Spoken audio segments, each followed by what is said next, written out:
चलिए नमस्कार दोस्तों। देखिए ये हमारी प्रश्नावली 3.2 है। जो अभी तक के हमने फार्मूलाज पढ़े हैं उन फार्मूलों पर डिपेंड है ये। तो ये डिपेंड है, तो इसलिए ये कुछ क्वेश्चन हैं यहाँ पर। मैं इन क्वेश्चनों को आपको सॉल्व कराने की कोशिश कर रहा हूँ। पहले प्रश्नावली 3.2 का पहला प्रश्न है कि cos x बराबर -1/2, cos x बराबर -1/2।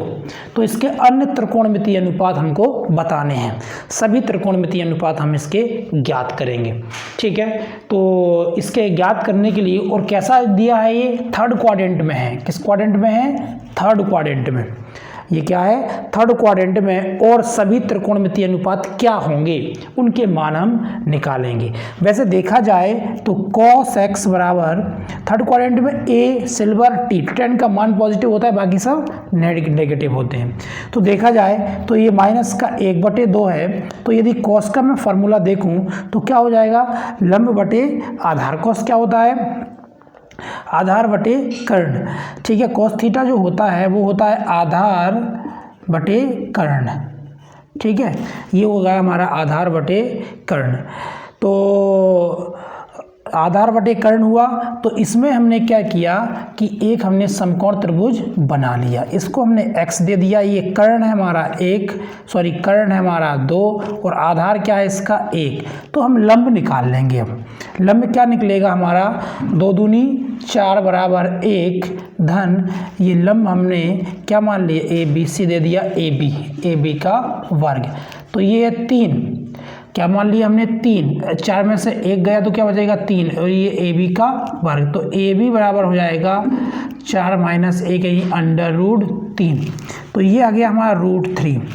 जब √3 आ जाएगा तो अब हम निकाल सकते हैं। अब इसमें sin x भी लगा सकते हैं हम। क्या लगा सकते हैं? sin x भी, ठीक है। अच्छा, sin x हमने इसमें लगाया तो sin x क्या हो जाएगा? 1 बटे लंब बटे आधार, लंब बटे कर्ण होगा, लंब बटे कर्ण। तो लंब का √3/1, √3/1। तो ये हमारा क्या आ गया? Sine a silver t cup, इसका मान नेगेटिव ही होगा यहाँ, ठीक है। इसका मान क्या होगा? नेगेटिव।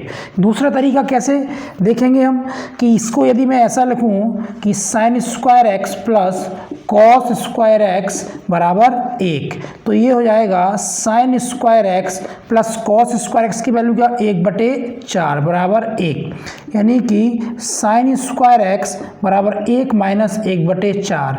तो ये कितना हो जाएगा? 3/4। ये सॉरी यहाँ 2 आएगा, 3/4, ठीक है। अब ये 3/4 हमारा आ गया, 3/4, और इसका मैंने स्क्वायर रूट ले लिया। sin x बराबर हो जाएगा √3/2 प्लस और माइनस। अब प्लस और माइनस में साइन कौन सा लें हम? तो वो हम क्या ले सकते हैं? माइनस का साइन लेना पड़ेगा। जैसे यहाँ मैंने माइनस का लिया। ऐसा क्यों लिया? क्योंकि थर्ड क्वाड्रेंट में साइन भी हमारा क्या होता है? नेगेटिव होता है। साइन भी हमारा क्या होता है? नेगेटिव। तो ये -3/2 हमारी साइन की आ गई वैल्यू। tan का भी हम निकाल सकते हैं। यदि मैं साइन को cos में डिवाइड कर दूं तो ये tan x मिलता है sin x बटे cos x से। तो sin x हुआ हमारा माइनस का कितना? 3/2, और ये है हमारा cos x माइनस का 1/2। तो ये तो कैंसिल हो जाएंगे। √3/2 × 2/1, ये कैंसिल। तो ये √ क्या हो जाएगा? 3। ये tan x की वैल्यू आ गई।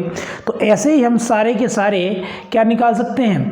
त्रिकोणमितीय अनुपात ज्ञात कर सकते हैं, ठीक है। तो इस मेथड से भी कर सकते हैं, और a सिल्वर t कब से इसका साइन डिसाइड कर सकते हैं, या फिर सर्व समीकरण का उपयोग करके हम डायरेक्ट ही इसका सॉल्यूशन निकाल सकते हैं, ठीक है। सेकंड क्वेश्चन देखते हैं। अब हम सेकंड क्वेश्चन की बात करते हैं। इसमें कोई ज़्यादा दिमाग वाला काम नहीं है, ठीक है। इसको मैंने हटा दिया, ठीक है। अब मैं सेकंड क्वेश्चन पे चर्चा कर रहा हूँ। ये इसका दूसरा प्रश्न है। क्या है कि ये दिया हुआ है sin x बराबर 3/5। तो ये होता है हमारा कितना? लंब बटे कर्ण। तो ये तो हमारा क्या होता है? अच्छा, इसको मैं डायरेक्ट करने की कोशिश कर रहा हूँ। ये सेकंड क्वाड्रेंट में है। a सिल्वर, साइन का मान यहाँ क्या रहेगा? पॉजिटिव रहेगा, बाकी सब नेगेटिव होंगे। तो ये हो जाएगा मेरे पास, हम जानते हैं ठीक है, कि sine square x plus cos square X बराबर 1 होता है। तो ये हो जाएगा 3/5 का whole square plus cos square X बराबर 1, यानी कि कॉस स्क्वायर एक्स बराबर 1 माइनस ये 3 3 का 9/25, और ये घटेगा तो ये बचेगा 16/25, यानी कि कॉस एक्स बराबर होगा प्लस माइनस 4/5। ठीक है, अब डिसाइड कैसे करेंगे प्लस का है कि माइनस का है, तो हम क्या करेंगे, वही a silver tea cup. Second quadrant की बात कर रहा है, सेकंड क्वाड्रेंट में साइन का मान पॉजिटिव होता है, बाकी सब नेगेटिव, तो कॉस नेगेटिव आएगा, कॉस एक्स बराबर हो जाएगा माइनस का 4/5। ठीक है, ऐसे ही हम tan निकाल लेंगे, tan x बराबर हो जाएगा यहाँ पर साइन x बटे कॉस एक्स। तो साइन की वैल्यू कितनी है हमारे पास, साइन एक्स बटे कॉस एक्स क्या है, 3/5 डिवाइडेड बाय माइनस का 4/5, तो ये 3/5 गुणा माइनस का 5/4, तो ये 5 से 5 कैंसिल, माइनस का 3/4। ये जो वैल्यू आएगी वो आएगी माइनस का 3/4। ठीक है, तो माइनस का 3/4, ऐसे साइन कॉस टेन आएगा, कॉट आ जाएगा, कॉसेक आ जाएगा, सभी की वैल्यूज़ हम यहाँ निकाल सकते हैं। आप इनको निकालने की कोशिश करिएगा। सेक एक्स की वैल्यू भी आप लोग फाइंड कर लीजिएगा, मैं ये क्वेश्चन नहीं कर रहा हूँ, अब एक जैसे क्वेश्चन बहुत हो गए। ठीक है, नेक्स्ट क्वेश्चन की बात करता हूँ, 7th नंबर का क्वेश्चन है ये भी इंपॉर्टेंट है, ऐसे क्वेश्चन भी एग्जाम में पूछे जाते हैं। देखिए ज़रा, इसका सॉल्यूशन मैं करूँगा। ये दिया है आपको कॉसेक माइनस 1410 डिग्री की वैल्यूज़ पता करनी है आपको क्या होती है। तो मैंने आपको बता रखा है पहले के वीडियो में कि जो साइन एक्स है, कॉस एक्स है और टेन एक्स, इनके पीरियड बता रखे हैं। पीरियड का मतलब क्या होता है कि कितने समय के, कितने बाद, कितने समय के, कितने कोण के बाद ही अपने मान को रिपीट करते हैं या मान को, वैल्यूज़ को रिपीट करते हैं। तो वो है कितना, 2π। ये 2π के बाद क्या करते हैं, रिपीट करने लगते हैं वैल्यूज़ को। ठीक है, रिपीट करने लगते हैं, nπ मान के चलिए, कितने भी nπ लग जाओ, फिर उसके बाद 2π 4π ऐसे ऐसे वैल्यूज़ को रिपीट करते हैं, और जो टेन और कॉट हैं वो पाई के बाद वैल्यू को रिपीट करते हैं। ठीक है, तो यहाँ पर मैंने देखा कि यदि मैं इसमें कोई पाई को जोड़ दूँ तो इसके वैल्यूज़ में कोई अंतर नहीं आएगा। तो यहाँ पे क्या किया मैंने, कॉसेक माइनस का 1410 प्लस का 4 इंटू क्या किया, 360, इसका मैंने मल्टीप्लाई कर दिया। 360 क्या होता है, 2π। अब 2π होता है तो इसके 4 के साथ मैंने मल्टीप्लाई किया, ये 2π है हमारा, 2π के मतलब 4 राउंड लग रहे हैं ऐसे, तो ये मान को रिपीट कर रहा है। कॉसेक माइनस 1410 प्लस ये कितना हो जाएगा, 0, 4 छंग 24 की 4, हासिलाई 2, 4 3 12 13 14, ये 1440 हो गया। ठीक है, 1440 हो गया, तो इसका मतलब क्या हुआ कि कॉसेक 10 घट जाएंगे तो 1400 कितना बचेगा, ये 30 बचेगा, कॉसेक 30। और कॉसेक 30 की वैल्यू कितनी हो जाएगी, कॉसेक 30 की आप जानते हैं जो साइन 30 की वैल्यू होती है, साइन 30 की 1/2, कॉसेक 30 की क्या हो जाएगी, 2। ये आंसर देगा आपको। ठीक है, अच्छा ये 1440 में समझ गया था कि ये 1400 है, तो 1400 360 में कितने के गुणा करने के, 360 में 2π में कितने एक नंबर्स का मैं मल्टीप्लाई करूं 2π में कि ये हमारा 1400 के करीब बन जाए। तो ये अंदाज़ा हमको थोड़ा यहाँ लगाना पड़ता है। ये 2π है, 2π के कितने ही राउंड लगा दें फिर से वही की वही मान रिपीट होंगे, इसलिए हम 2π के कितने भी राउंड लगा रहे हैं, 4 लगा दिए मैंने। एक उदाहरण में क्वेश्चन दिया उसमें 5 से मल्टीप्लाई करना पड़ता है। ठीक है, तो इनको ध्यान से आप देखें। तो अगला लास्ट क्वेश्चन है इस एक्सरसाइज का, ये देखिए जरा। लास्ट क्वेश्चन में क्या है कि यहाँ है कॉट ऑफ माइनस π/4, ये 10 नंबर क्वेश्चन है। कॉट ऑफ माइनस 15π/4, 15π/4 इसको करना है हमको।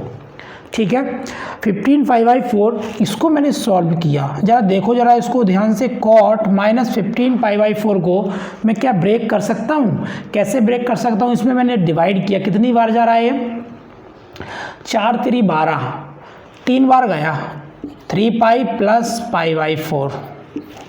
ठीक है, 4 3 12, 13 14 15, 3। ठीक है, ये 3π/4 हो गया मेरा। ओके, ऐसे मैंने इसको डिवाइड कर दिया। ठीक है। अब ऐसे डिवाइड करने से मुझे क्या मिला कि ये तो पाई के बाद ये मान अपने क्या करता है, रिपीट करने लगता है 3π/4।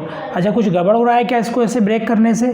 हमारा एक क्वेश्चन एग्जाम्पल में भी दिया है इसको, ठीक है। इसको पाई के साथ हमको ब्रेक करना है, इसको कितने के साथ, पाई के साथ हमको ब्रेक करना है, फिर देखना है। क्योंकि हमारा जो ये जो रिपीट जो मान करता है कॉट कितने साथ करता है, पाई के साथ करता है। तो मैं इसको क्या पाई प्लस कुछ लिख सकता हूँ ऐसा, ये तो माइनस में है, तो माइनस में है तो मैंने क्या किया, माइनस बाहर छोड़ दिया।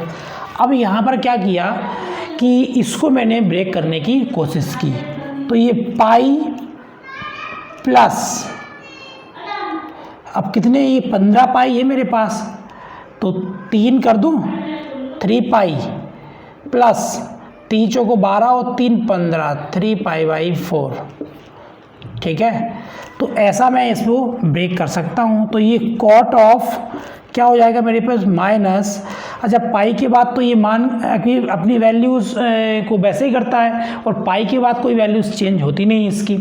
तो ये देखिएगा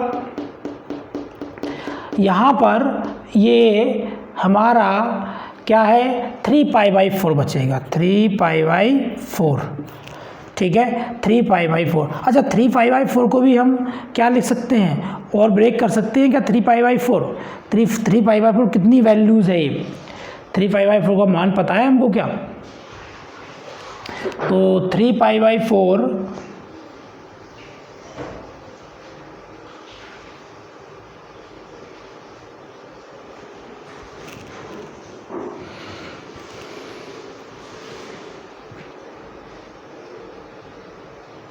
ऐसा करिए, इसको 4 कर लीजिए, 4π और माइनस का π/4, ठीक है।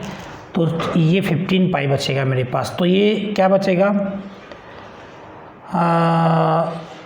ये इसमें से घट रहा है 4π में से, ठीक है, 2 to 4π में से कुछ घट रहा है, तो ये कॉट नेगेटिव होगा, और नेगेटिव फिर क्या हो जाएगा, ये पॉजिटिव होगा, माइनस का π/4 होगा, यानी कि ये बचेगा कॉट ऑफ π/4। तो ये क्या देगा, 1 आंसर देगा आपको, क्या देगा, 1, ठीक है। इसके आंसर को थोड़ा मैच कर लीजिएगा, फिर मैं इस पर नेक्स्ट और अगले क्वेश्चन पे यदि जो प्रॉब्लम हो तो आप मुझे बता दीजिए कमेंट बॉक्स में, तो मैं इसके क्वेश्चन को सॉल्व करके डालूँगा। Okay, that's all.